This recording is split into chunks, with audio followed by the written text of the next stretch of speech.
자, 그 다음에 이제 네 번째 얘기가 이제 나오는데, 그것은 뭐냐면 천국에서 더 큰 자는 누구냐 하는 논쟁이 일어나는데, 그 24절에서 30절까지 이야기죠.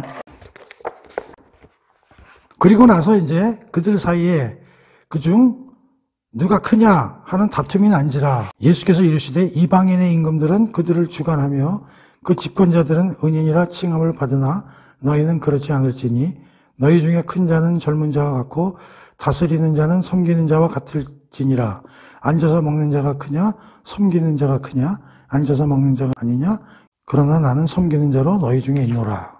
28절 너희는 나의 모든 시험 중에 항상 나와 함께한 자들인즉 내 아버지께서 나라를 내게 맡기신 것과 같이 나도 너희에게 맡겨 너희로 내 나라에 있어 내 상에서 먹고 마시며 또는 보좌에 앉아 이스라엘 12지파를 다스리게 하려 하노라. 그런 얘기죠. 그러니까 여기서 이제 이 제자들 간에 누가 더 크냐? 이 논쟁이 이제 벌어지는 거죠. 근데 이게 지금 예수님이 지금 성 만찬 중에 지금 어마어마한 중요한 지금 얘기를 하셨잖아요. 이게 듣고도 안중에도 없는 거예요, 안중에도. 지금 이런 건 좀 귀에도 안 들어오고, 뭘 얘기하냐면, 야, 이건 누가 더 크냐? 지금 예수님이 뭔가 이상한 일이 벌어질 것 같아. 그래서 예수님이 뭔가 큰 일을 하실 계획이 있는 거는 눈치를 챘어. 하나님 나라가 뭔가 크게 만들어질 것 같아. 그러니까 여기서, 야, 이거 뭐 장관 자리 하나 차지해야 되는 거 아니야? 이런 생각들을 하고 앉아있는 거예요. 지금 이 성만찬에서 중요한 예수님이 하신 얘기는 지금 깨닫지도 못하고 앉아있죠. 그러면서 누가 예수님 옆자리에 앉을 거냐, 이런 거죠. 참, 답답한 거예요, 지금. 예수님도 얼마나 답답하셨겠어요. 이 엄청난 성만찬에서 이런 의식을 치르고 난 다음에도 이런 지경에 이르는 이 제자들의 꼴을 보라고. 그러면서 무슨 얘기를 하시냐면은 큰 자 논쟁이 벌어지니까 예수님이 세상 나라와 하나님 나라에 대해서 얘기를 하시는 거예요. 여기서는 두 질서가 다르다. 세상에서는 임금, 왕 또는 그 밑에서 일하는 집권 세력들이 높은 놈들 아니야. 이 사람들이 누구를 다스려요? 일반 백성을 다스리는 거 아니에요. 그리고 여기에는 어떤 룰들이 적용되냐면 계급사회고 권위사회죠. 그래서 일반 백성들은 임금이나 왕 집권 세력이 시키는 대로 할 수밖에 없고, 여기서 어떤 일을 하는 놈들은 아이고 감사합니다. 우리도 보통 사국 보면 왕한테 뭐라고 그래? 너 영의정해. 너 좌의정해. 그러면 아이고 폐하 성원이 망극합니다. 그러잖아요. 임금님께서 나를 이렇게 이뻐해 주셔서 은혜를 내주셔서 제가 그래도 이렇게 먹고 삽니다. 그런 거 아니야. 이 계급사회와 권위시대. 이 세상 나라는 그렇다는 거예요. 여기 읽어보면 그런 얘기가 쓰여 있는 거예요. 이방인의 임금들은 그들을 주관하면 누굴 주관해? 백성들도 주관하고 무슨 뭐 영의정, 좌의정, 판서 이런 거 다 임명도 이 임금이나 왕들이 주는 거 아니에요? 어? 그러니까 그 집권자들은 은인이라 칭함을 받으나 그리고 국민들한테 뭐 땅 한 평씩 도나주면은 성은이 만극합니다. 어? 그러나 하나님 나라에서는 이 질서가 다르다. 하나님 나라에서는 뭐라 그래? 젊은 자가 큰 자며 섬기는 자가 다스리는 자가 그런 얘기지. 그러니까 하느님 나라에서의 큰 자는 누구냐면 젊은 사람과 같고 겸손으로 남을 위하여 섬기고 봉사하는 자가 큰 자다 이렇게 얘기를 하시는 거죠. 그럼 젊은 사람의 특징이 뭐예요? 젊은 사람은 우선 힘이 좋잖아. 이것도 있지만 젊은 사람들은 위에 누가 많아? 자기보다 나이 많은 선배들이나 노인들이 많지. 그러면 젊은 사람은 선배나 노인을 어떻게 이 세상 내에서 잘 섬겨야 되잖아.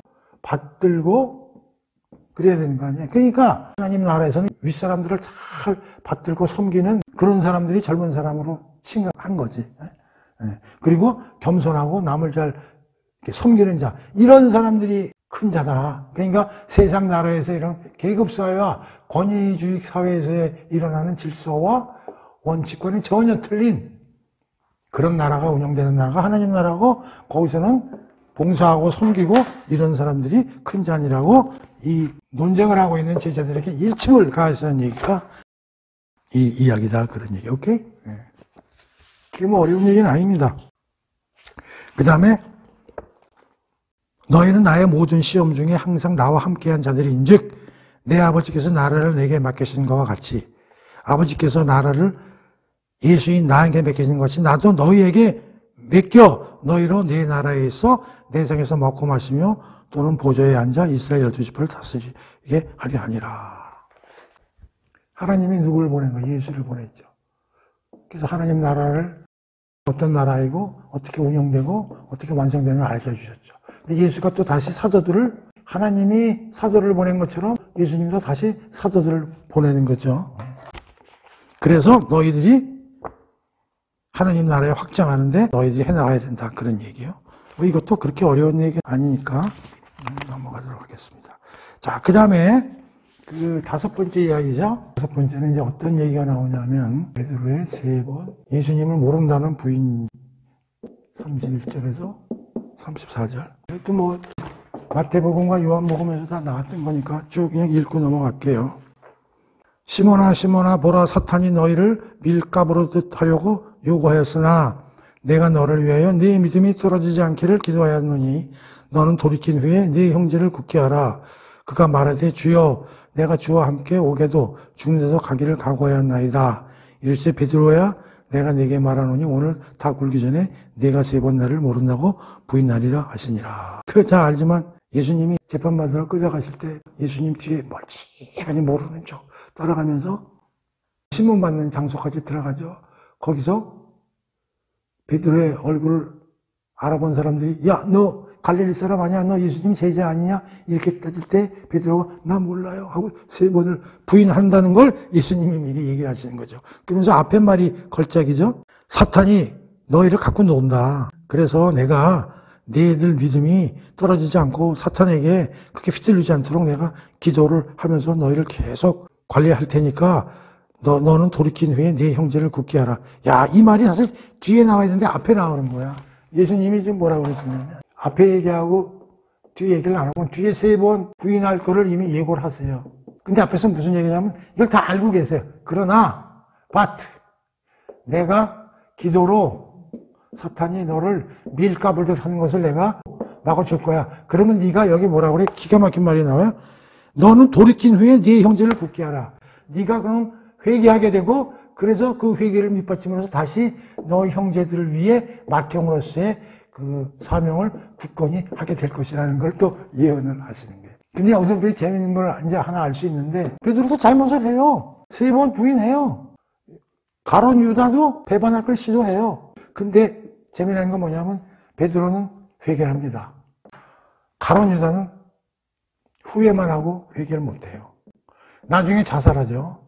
30년 받은 같이 되돌려 주기는 해요. 누가? 가룟 유다도. 그러나 이 두 사람의 잘못은 똑같이 했지만 그 사후에 역할이 달라지죠. 베드로는 그야말로 최고의 성인으로서 추앙을 받지만 가룟 유다는 완전히 죽일 놈으로서 지옥에 떨어져 있겠죠. 그렇죠? 베드로는 천국 문을 지키고 있고요. 왜 그러냐? 회개한 거예요. 베드로는 회개를 하고 돌아왔다고. 가룟 유다는 회개를 못했어요. 뉘우침은 했어요. 아, 내가 잘못했구나. 그러나 제대로 돌아오지 못했다. 그러나 우리가 알다시피 베드로의 회개는 스스로의 회개가 아니라 여기서 보면 예수님이 회개로 이끌으셨다는 걸 우리가 알 수 있죠. 가룟 유다에 대해서는 예수님이 이런 일을 안 하시는 것 같아요. 그래서 31절에서 34절 그 다음에 검을 사라. 35절에서 38절이요. 읽어볼게요. 그들에게 이르시되 내가 너희를 전대와 배낭과 신발도 없이 보내었을 때 부족한 것이 있더냐? 이르되 없었습니다. 또 이르시되 이제는 전대에 있는 자는 가질 것이요 배낭도 그리하고 검 없는 자는 겉옷을 팔아 살지어다. 내가 너희에게 말하노니 기록된 바 그는 불법의 동류로 여김을 받았다 한 말이 내게 이루어져야 하리니 내게 관한 일이 이루어져 가면이라. 그들이 여짜오되 주여 보소서 여기 검이 2개가 있나이다. 그랬더니 예수께서 대답하시되 족하다 하시니라. 그래서 제목을 검을 사라라는 이렇게 제목을 붙여봤어요. 이게 뭐냐면 예수님이 이제 당부하시는 얘기야. 누구한테? 제자들한테. 전대, 배낭, 그리고 신발도 없이 보냈을 때는 부족한 것이 있더냐? 이르되 없었나이다. 이르시되 이제는 전대에 있는 자는 가질 것이요 배낭도 그리하고 검 없는 자는 겉옷을 팔아 살지어다. 자, 이게 뭐냐면 옛날에 제자들을 파송했죠. 마태복음에서는 이제 12제자들 파송했지만은 누가복음에서는 또 뒤에 또 70인의 제자들도 쭉 여정길에서 이제 전도 명령을 내리셔서 제자들이 가서 이제 일을 했는데, 그때 뭐라고 그랬냐면, 찾아보진 않겠어요. 뭐 전대나 배낭 이런 걸 가져가지 말아라 그랬죠. 전대는 뭐예요? 주로 이게 돈주머니죠. 오늘날 말하면 뭐 지갑 같은 거지. 배낭은 물건을 담는 거잖아요. 물건을, 필수품이나 뭐 먹을 것, 그 다음에 이제 신발 같은 것도 결례 이런 거 가져가지 말고 이제 이렇게 이제 내려보내셨단 말이에요. 그러니까 이제 이들이 아무것도 안 가져갔어도 그 복음을 전파하면서 그 받아들이는 사람들 집에서 숙식도 하고 그 잠도 자고 그런 대우를 받았잖아요. 근데 여기서 이제 그렇게 얘기하시는 거야. 너희가 옛날에 전도 여행 다녔을 때 전대와 배낭과 신발도 없이 보냈을 때 부족한 것이 그때 있었느냐? 그랬더니 제자들이 뭐냐면, 괜찮았습니다. 그런 거 안 가지고 다녀도 우리 충분히 먹고 자고 의식 주고 하는데 불편이 없습니다. 이제 그렇게 얘기를 한 거 아니에요? 근데 이르시되 하면서 36절부터는 뭐라 그래? 전대? 그 챙겨라. 그 다음에 배낭도 챙겨라. 그 다음에 검이 없는 자는 겉옷을 팔아 살지어다. 그러니까 검을 준비하라는 거냐. 근데 검을 뭐를 팔아서라도 검을 사라고. 겉옷이죠. 이때는 예수님이 이제 제자들을 항상 지상에서 살펴주시고 기도로 하나님께 저들이 제대로 일을 잘 하도록 하옵소서 이런 식으로 했단 말이에요. 자, 그런데 이 얘기는 뭐냐면 이제 조만간 내가 세상에 없어. 저 하늘로 올라가면 돌보는 사람들이 없을 거 아니야. 그리고 예수님이 이제 어떻게 돼? 십자가에서 부활을 하셨지만 죽으시잖아요. 근데 우리가 알다시피 십자가에서 죽는 거는 일반인들이 생각하기에 세상적으로 보면 최고로 나쁜 범죄를 받은 사람들이 형벌을 받는 도구가 십자가잖아요. 그러면 이 예수를 쫓아다녔던 제자들은 어떤 취급을 받아요? 중범죄와 같은 취급을 받게 될 거 아니에요. 그렇죠? 살아있을 때와 완전히 다르다고. 그러면 어떤 문제가 발생하냐면 외부로부터 상당한 공격과 핍박이 우려되는 거지. 그걸 이제 예수님이 아시니까, 야, 이제는 전대와 배낭, 특히 검 이런 것들도 몸에 지니고 다녀라. 이렇게 이제 얘기를 하신 거야. 그래서 이건 총괄적으로 보면 무슨 얘기냐면, 이제 이러한 어려움에 니들이 닥칠 거기 때문에 니들이 어떻게 하라는 거야. 아주 면밀히 조심히 너희들의 몸을 보호하고 살아나야 된다. 이걸 이제 얘기를 하시는 거지. 근데 여기서 전대나 배낭 같은 건 좀 이해가 되는데, 이해가 잘 안 되는 게 뭐야? 이 검을 해석하기가 이제 어려운 거지. 나는 한번 이렇게 한번 생각해 봤어요. 이 전대는 돈이란 말이에요. 지금으로 말하면 지갑이고. 우리가 어디 여행을 간다고 생각해 보자고. 돈이 없이 여행을 갈 수가 없잖아. 그 다음에 배낭은 먹을 양식, 이런 걸 필수품을 넣어 갖고 다니는 그런 거잖아요. 그 다음에 검이 나왔으니까 호신용, 혹시 여행 같은 거 갔을 때 누구한테 공격을 받으면 호신용으로 예를 들어서 뭐 검 같은 것도 하여튼 조그만 칼이지만 준비할 수는 있겠지. 근데 당신이 지상에 계실 때는 이런 거 다 필요 없다. 그렇죠? 이렇게 얘기를 했는데 이제는 어떻게 이렇게 챙겨라는 얘기죠. 그러니까 이런 외부의 공격과 이런 걸로서부터 너희들을 보호할 수 있는 만반의 준비를 단단히 하고 세상을 살아야 된다. 그런 뜻으로 얘기한 게 이제 전대와 배낭이냐 검이나 이런 거를 준비해야 될 것이다. 이제 그렇게 얘기하신 걸로 우리가 이해를 하면 돼요. 근데 이제 여기서 겉옷하고 이제 검이 문제인데, 겉옷은 유대인들은 어떤 의미를 가지고 있냐면, 중동 지역은 일교차가 심해요. 그래서 겉옷은 첫 번째는 이제 그 의복으로서의 일도 하지만 두 번째는 저녁에는 입을 노릇을 하는 거예요. 그래서 우리는 보통 속옷을 더 중요하다고 생각해요? 겉옷을 더 중요하다고 생각해요? 우리 일반인들은. 우리는 속옷이 더 중요하다고 생각하죠? 속옷 없고 겉옷만 입고 다니면 미친놈이라고 그럴 수 있지. 그러나 유대인들은 뭐가 더 중요해? 너 겉옷과 속옷 중에 하나 챙기라 그러면 유대인들은 뭐를 챙겨야 돼? 겉옷을 챙겨야 돼. 그래서 그들 옷은 이렇게 우리같이 뭐 투피스 이런 게 아니라 이렇게 두루마리식으로 돼 있잖아요. 그게 이제 저녁에는 그 이불 대용품부터는 그래서 겉옷이 굉장히 중요한 거야. 유대인은 겉옷은 생명하고 같은 거야. 겉옷은 가장 소중한 거라고. 자기가 살아나가는 데서 가장 중요한 물건이 겉옷이란 말이야. 근데 지금 여기서 뭐라고 그래? 겉옷을 팔아서라도 검을 사라 이런 얘기잖아요. 그게 뭐냐면 네가 가장 생명으로 여기는 것이라도 검하고 바꾸라 이런 뜻이니까 엄청난 명령이죠. 그럼 이 검이 뭐를 뜻하느냐 이런 얘기지. 보통 이제 검은 성경에서 말씀, 물론 이제 많이 뜻해요. 예를 들어서 예수님이 그러고 이제 내가 온 것은 가정에 화평을 주러 온 것이 아니라 검을 주러 왔다. 또 하나님의 말씀은 검과 같아서 영과 혼과 골수와 관절을 부시는 것과 같다. 이제 이런 얘기들을 많이 하니까 검이 상당히 그 말씀을 뜻하는 경우가 굉장히 이제 많죠. 그럼 여기서도 그런 식으로 이제 생각할 수도 있고, 네가 가장 중요하게 생각하는 것이라도 팔아서 검을 사서 엄청나게 강력한 위험이나 이런 게 노출될 우려가 있으니까 굉장히 조심해서 준비하고 다녀라 이런 뜻으로 얘기하는 거예요. 그래서 나는 이런 식으로 해석하는 거예요. 일반 세상에서는 우리가 보통 여행을 하든 뭘 하든 뭐가 필요해? 전대, 돈, 그 다음에 몸을 보호하는 호신용 칼들 이런 게 필요하지만, 자 이제 제자들은 예수님이 없는 세상에서는 그 뭘 가지고 이런 위협이나 이런 거에 대해서 자기네들이 준비를 하고 살아야 되느냐. 나는 그래서 이렇게 생각하는 거지. 하나는 기도 충만, 말씀 충만, 성령 충만. 그러니까 뭐 검은 무슨 뭐 말씀으로 대응을 해도 되고, 배낭은 뭐 기도로 얘기를 해야 되고, 전대는 뭐 성령으로 이야기를 해야 되고, 또 매칭되는 건 아니지만, 이제 너희들은 앞으로 이 엄청난 외부의 핍박과 공격으로부터 방어를 해야 되는데, 이러한 전대나 배낭, 그거를 예수님은 상징적으로 얘기를 하시지만, 기도 충만, 말씀 충만, 성령 충만으로 너희들이 이거를 대응해서 준비를 하고 살아야 된다.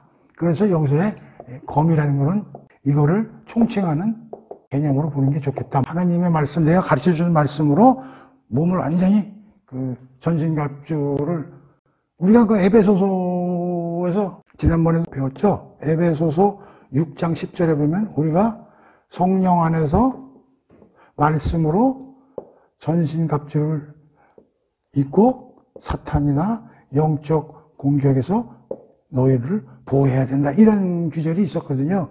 에베소서 6장 10절에 바로 그런 뜻으로서의 의미로 검을 사라 라고 예수님께서 제자들에게 권면을 하셨다 하는 얘기가 35절에서 38절 이해하면 되겠어요. 그 다음에 내가 너희에게 37절 말하노니 기록된 바 그는 불법자의 동류로 여김을 받았다 한 말이 내게 이루어져야 하리니 내게 관한 일이 이루어져 가면이라. 이 37절은 뭘 뜻하는 거예요? 예수님이 하나님의 아들이지만 어떻게 취급을 받아요? 나중에 누구랑 죽으세요? 십자가에서. 여기 두 사람이 있죠. 여기 누구예요? 죄인 1, 죄인이 두 사람하고 같이 죽잖아. 그러니까 예수님이 하나님의 아들이고 사랑의 본질이요 정의의 본질이지만 뭘로 취급받고 지금 죽으시게 되는 거예요? 죄인이죠. 죄인 3 이렇게 되는 거지. 여기서 예수님이 뭐라고 하냐면 내가 이제 불법자와 동류 같은 자로 여김을 받았다. 이제 그 일이 이루어진다. 그런 얘기죠. 그래서 이제 이것은 이사야 53장 12절에 있는 얘기를 예수님이 인용해서 하신 얘기거든요. 그래서 이사야 53장 12절 한번 읽어보세요.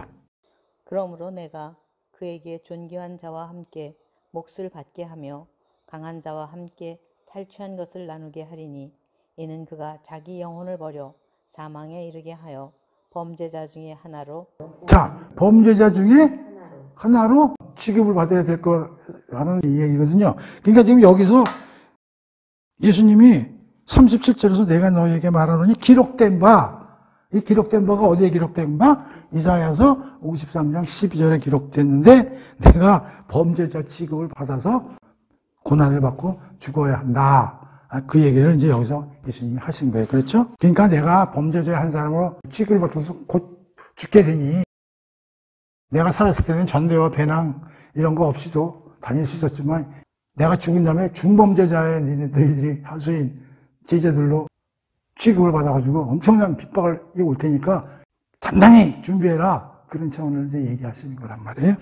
그들이 여짜오네 주여 보소서 내가 검이 두 개 있나이다 대답하되 족하다 하시냐. 여기서 검을 사라고 그랬잖아. 고소들 팔아서. 그러니까 제자들이 야 검? 그러면서 뭐요? 검을 어디서 두 자루 갖고 온 거야. 이게 호신영갈인 거야. 조그만. 갖다 줘. 예수님 이거 우리 두 자루 있는데 이 정도면 되겠습니까? 그랬더니 예수님이 뭐라 그래? 족하다 하시니라. 족하다 하시니라가 무슨 의미로 하신 거야? 아휴, 쟤네들 정말 못 알아듣는 거야. 그래서, 야, 됐다. 아, 그만하자. 너희들하고 더 이상 말 섞어봐야 뭐 진도가 나겠냐. 자, 됐네. 더 이상 하지 말자. 그런 뜻으로 얘기한 거예요. 족하다 하시니라. 이렇게. 그래서 여섯 번째 이야기, 이 검에 관한 이야기죠. 이 검을 이제 상당히 그 해석하기가 좀 어려운 규절인데요. 뭐 그렇게 너무 고민할 필요가 없이 준비를 단단히 하라. 그런 얘기죠. 그러니까 겉옷을 팔아서 검을 사라는 얘기는 이 겉옷이 생명과 같은 필수품이라고 그랬잖아요. 그러니까 그런 것까지도 팔아서 검을 사야 된다는 얘기는 너희들 생명을 위협하는 그런 일들이 쏟아져서 닥칠 것이니까 알아서 몸을 잘 관리하고 눈치껏 살고 빼릿빼릿하게 살고 준비를 단단히 해라. 그런 뜻으로 이제 얘기를 한 거야. 그래서 더 좋게 말하면 전대와 배낭 검을 나는 기도와 말씀과 성령 충만으로 너희들이 살아나가야지 그 핍박에서 견뎌낼 수 있다. 알겠는가? 이제 그런 뜻으로 나는 이제 이해를 하고 이제 여러분한테 얘기를 하는 거예요. 뭐라고요? 기도 충만, 성령 충만, 말씀 충만. 이 세 개는 꼭 우리가 기억해야 돼요. 우리도 그렇게 살아야 된다고. 기도와 말씀과 성령 충만으로. 자, 그래서 이제 38절까지 알아봤고요. 그 다음에 일곱 번째 이야기가 나오죠. 겟세마네 동산에서 예수님의 기도 얘기예요. 39절에서 46절. 이건 이제 우리가 마태복음에서 공부한 거예요. 한 거니까 그렇게 뭐 어려운 건 없을 텐데 한번 읽어보겠습니다.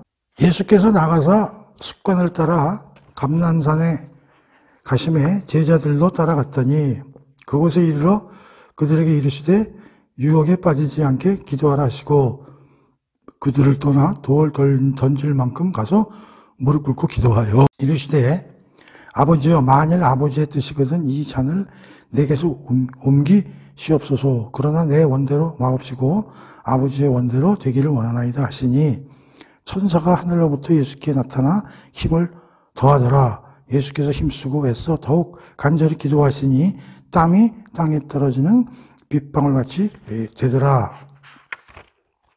기도 후에 일어나 제자들에게 가서 슬픔으로 인하여 잠든 것을 보시고 이르시되 어찌하여 자느냐 시험에 들지 않게 일어나 기도하라 하시니라. 겟세마네 동산에서 예수님의 기도인데 조금 비슷하지만 다른 복음서하고 좀 내용상 조금의 차이가 있지만 큰 줄기는 같은 거죠. 자, 여기서 이제 중요한 게 뭐냐면 혼자 가시지 않고 제자들을 데리고 가시죠.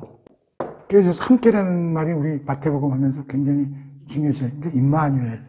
그런데 다른 복음서에는 3번 기도를 하셨다고 나오거든요. 근데 여기서 이제 3번이라는 말은 안 나와요. 그죠? 우리가 알다시피 예수님이 기도하실 때 제자들은 어떻게 됩니까? 자죠. 잠을 자는데 여기서 예수님은 그들에게 이제 뭐라고 그러셨냐면 45절.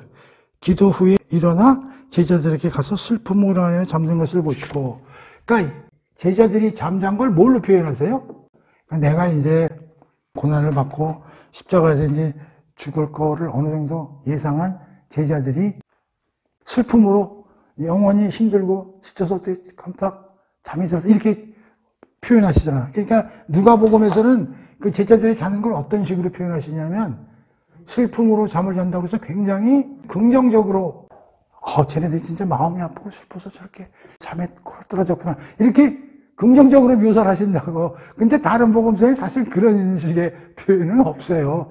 근데 이 누가복음에만 유일하게 이런 식으로 기도 후에 일어나 제자들에게 가서 슬픔으로 인하여 잠들 것을 보시고 누가는 굉장히 제자들의 잠자는 행태에 대해서 긍정적인 편으로 이 얘기를 써주고 있는 게 좀 독특하겠죠? 사실 그게 아니죠. 왜 제자들이 잠을 잘까요? 난 이건 사탄의 공격이라고 봐요. 마태복음에서 그건 얘기를 했나?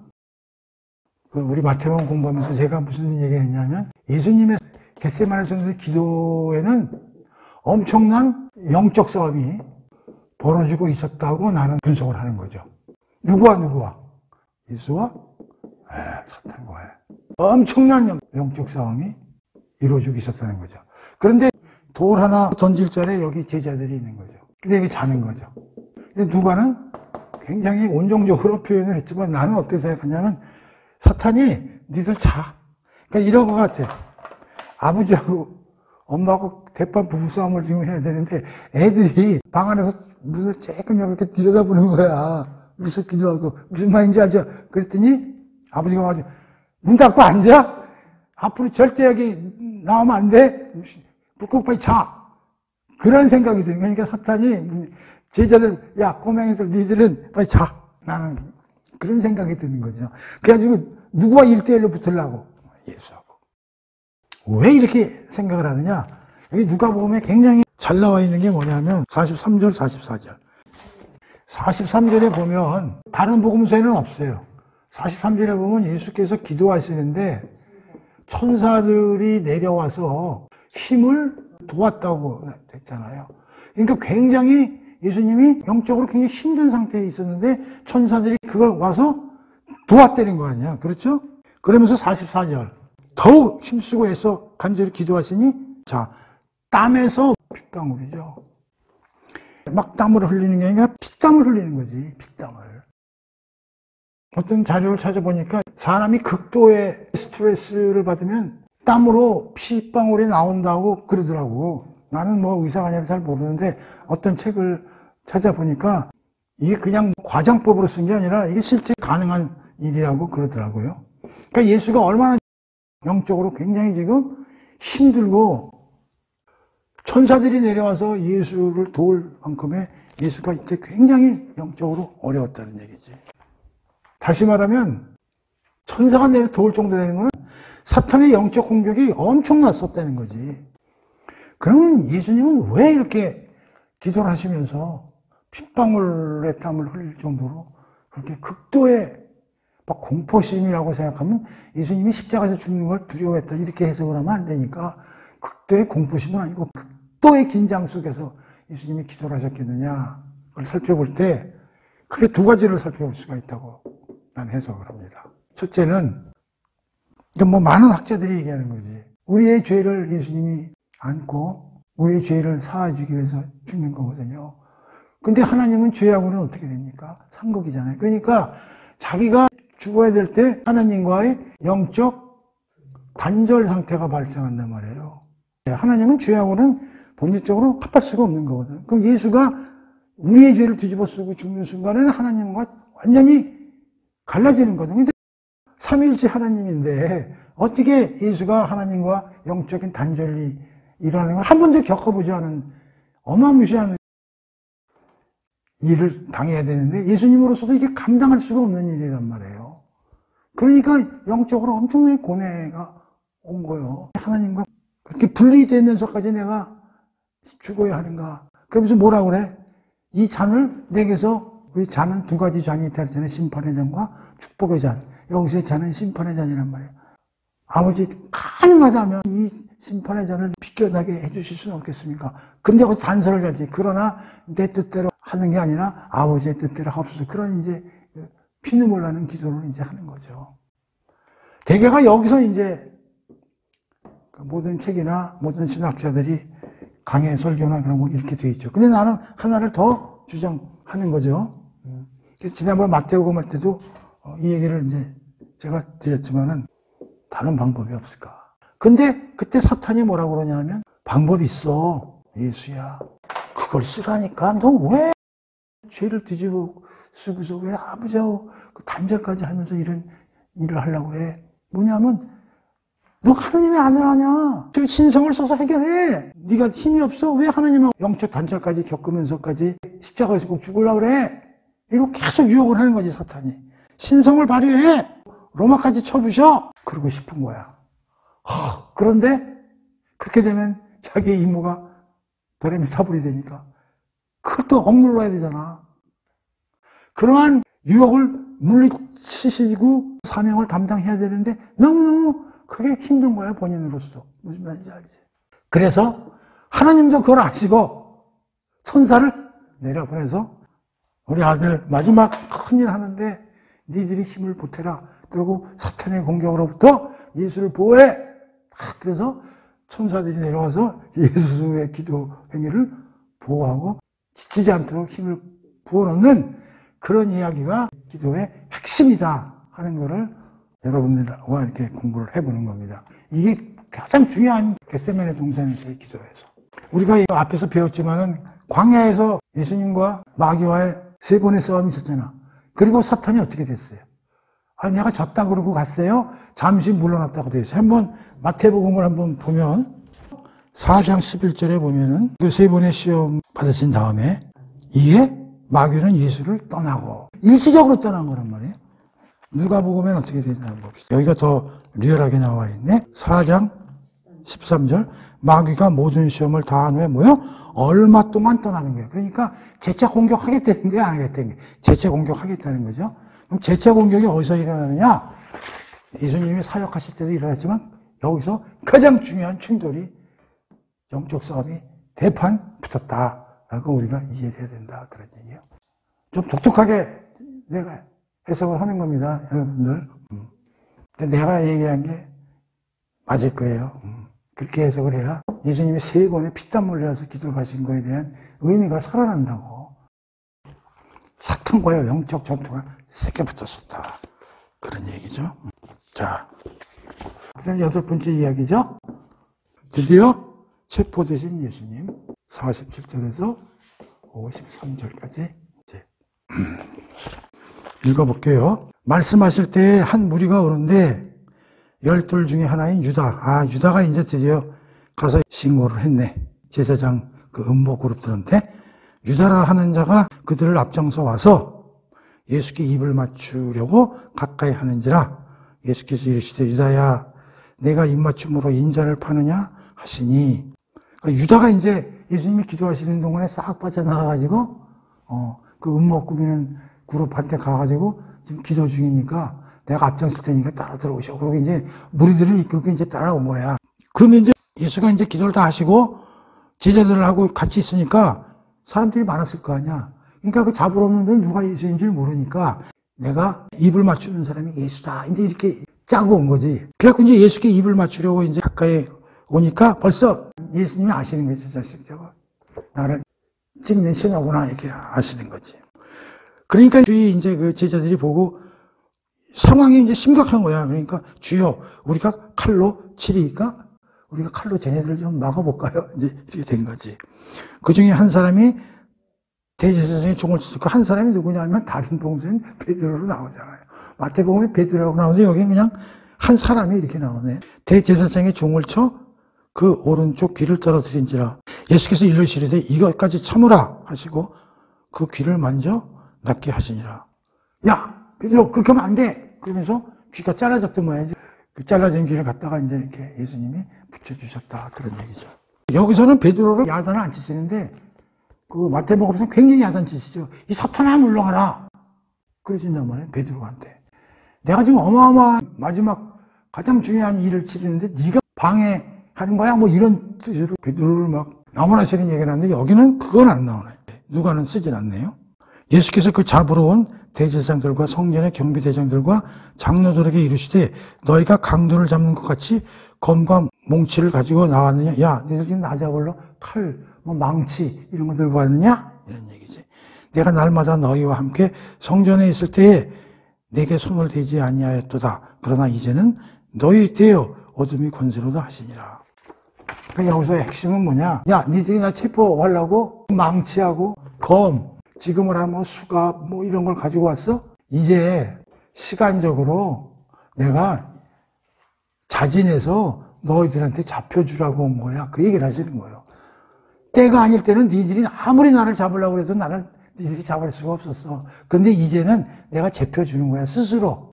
그러니 망치, 검 이런 거 필요 없어. 그 얘기를 하시는 거지. 그러니까 여기서 체포되시는 예수님에서 가장 중요한 건 뭐냐면 체포는 유다가 팔아서 군대나 경찰을 데리고 와서 체포되신 게 아니라 사명을 완수해야 될 때가 돼서 본인이 스스로 가서 체포가 되신 거다. 그런 얘기예요. 무슨 말인지 알죠? 그게 가장 중요한 거죠. 뭐 다른 얘기는 뭐 그렇게 큰 일이 없고요.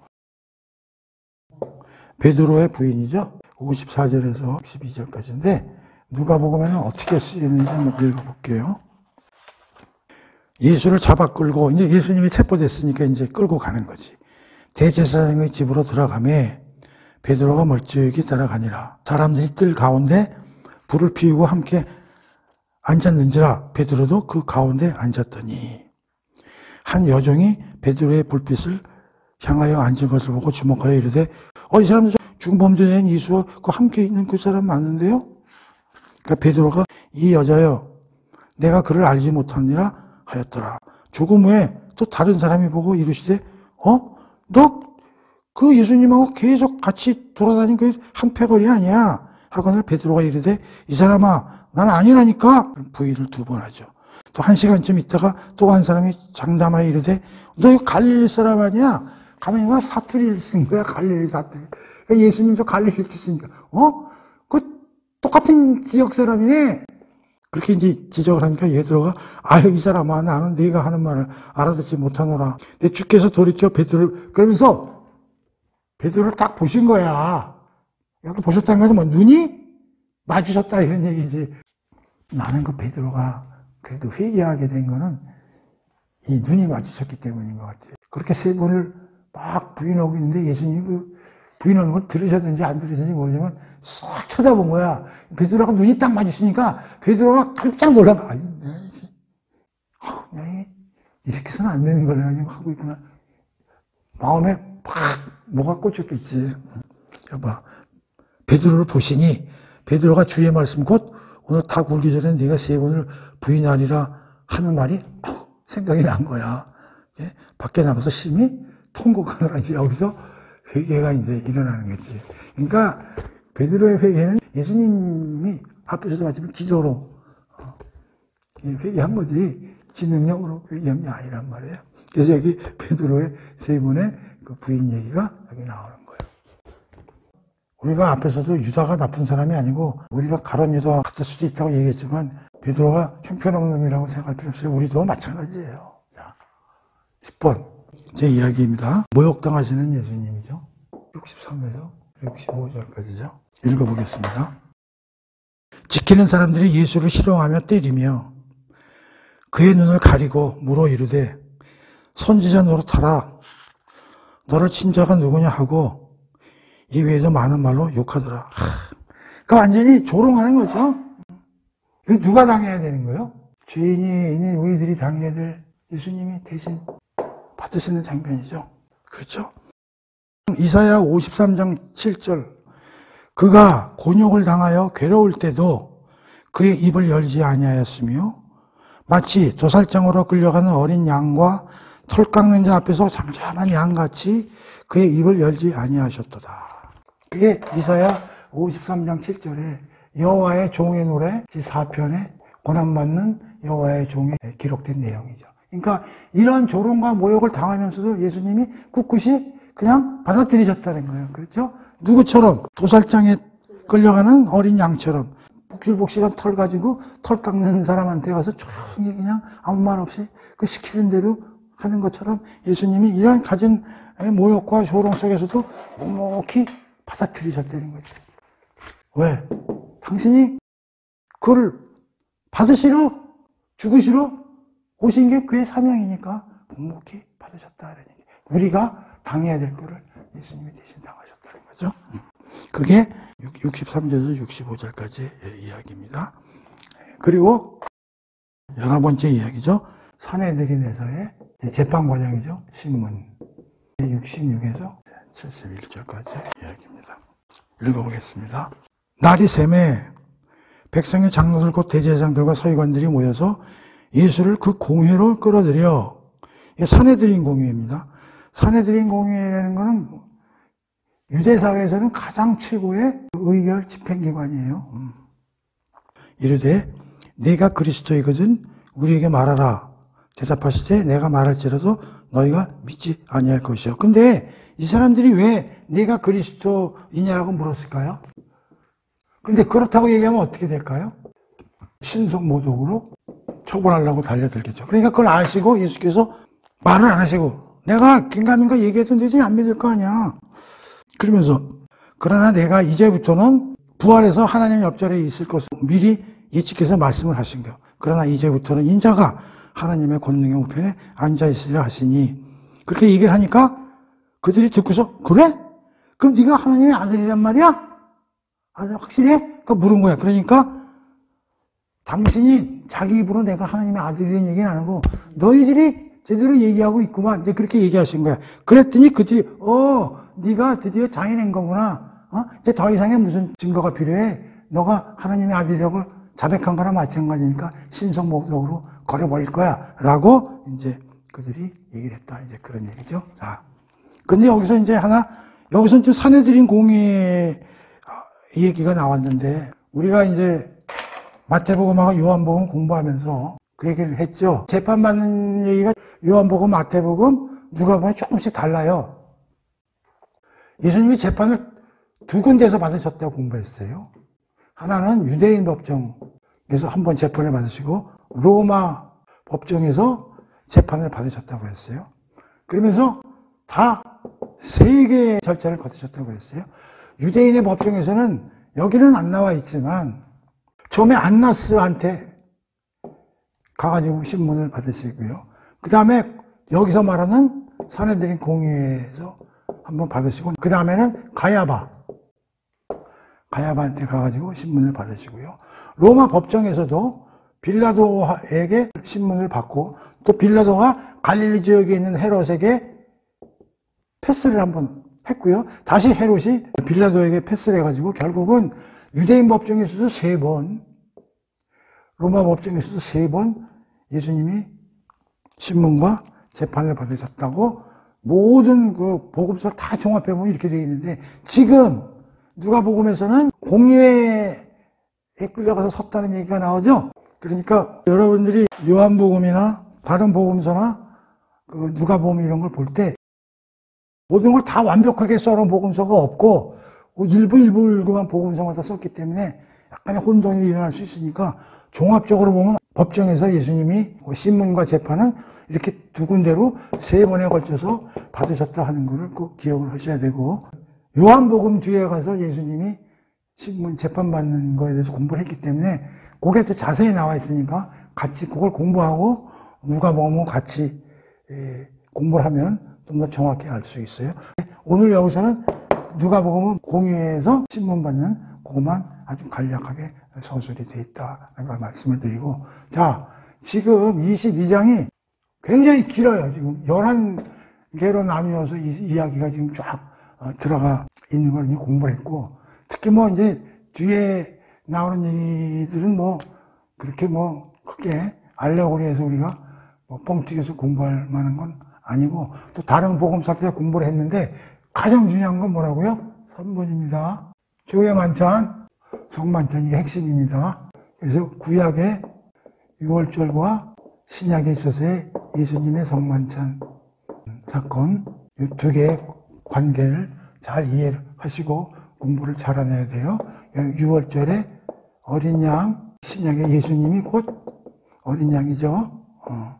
어린 양의 피로 애굽에서 해방이 된 것처럼 예수의 십자가의 피로써 우리가, 여기서는 바로의 권력에서 해방됐지만 우리는 사탄, 죄, 사망으로부터 예수님 피를 통해서 우리가 해방되고 자유로워진다는 그런 내용이 최후의 만찬 내용에 다 숨어 있기 때문에 이 최후의 만찬 내용을 공부를 잘 해놓으시기 바랍니다. 자, 이것으로 22장 공부를 끝내도록 하겠습니다. 자, 앞으로 2장 남았어요. 기대하시라.